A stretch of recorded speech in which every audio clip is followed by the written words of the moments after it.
2 മാസത്തെ തീവ്ര പരിശീലനത്തിലൂടെയാണ് ലോകത്തിലെ വലിയ ഒപ്പനയ്ക്ക് കുട്ടികൾ തയ്യാറെടുത്തത്. സ്കൂളിൽ ഒപ്പന ക്യാമ്പ് നടത്തിയാണ് കലാകാരികളെ തെരഞ്ഞെടുത്തത്. ചുട്ടിയും മാട്ടിയും ധരിച്ച് മുഖത്ത് ചായം തേച്ച് കുട്ടികൾ ഒപ്പനയ്ക്കൊരുങ്ങി. 2 നാൾ മുൻപേ കൈകളിൽ മൈലാഞ്ചിയിട്ട് സുന്ദരികൾ ഒപ്പനയ്ക്ക് തയ്യാറായിരുന്നു. മണവാട്ടിക്ക് ചുറ്റും 108 തോഴിമാർ കൈകൊട്ടി ഒപ്പന കളിച്ചു. 12 പാട്ടുകാർ ഈണത്തിൽ നീട്ടിപ്പാടി.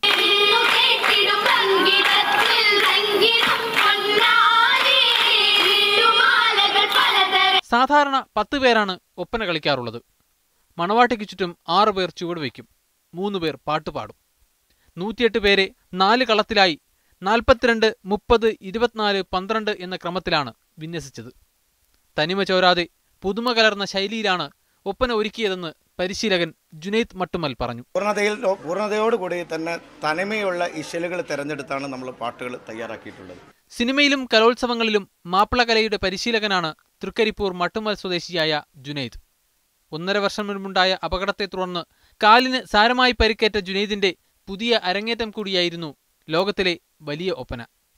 2 മാസത്തെ പരിശീലനം കൊണ്ട് നേടിയെടുത്ത ചുവടുകളും ഇശലുകളും കൊണ്ട് ലോക റെക്കോർഡിലേക്ക് കയറാനാവുന്നത് വലിയ ഭാഗ്യമാണെന്ന് സ്കൂളിലെ +2 വിദ്യാർത്ഥിനി അർച്ചന പറഞ്ഞു. വളരെ കഠിനമേറിയ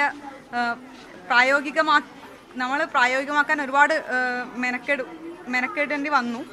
അത്തരത്തിലുള്ള ഒരുപാട് കഠിനാധ്വാനങ്ങൾക്ക് ശേഷമാണ് ഇത് രംഗത്തേക്ക് വരുന്നത്. സ്കൂൾ ഗ്രൗണ്ടിൽ ഒരുക്കിയ വിശാലമായ സ്ഥലത്ത് ഒപ്പന കാണാൻ ഉദിനൂർ ഗ്രാമം ഒന്നടങ്കം എത്തിയിരുന്നു.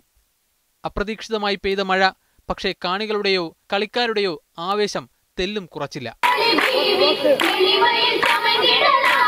ഷഫീഖ് നസറുള്ള, മീഡിയ 1, കാസർഗോഡ്.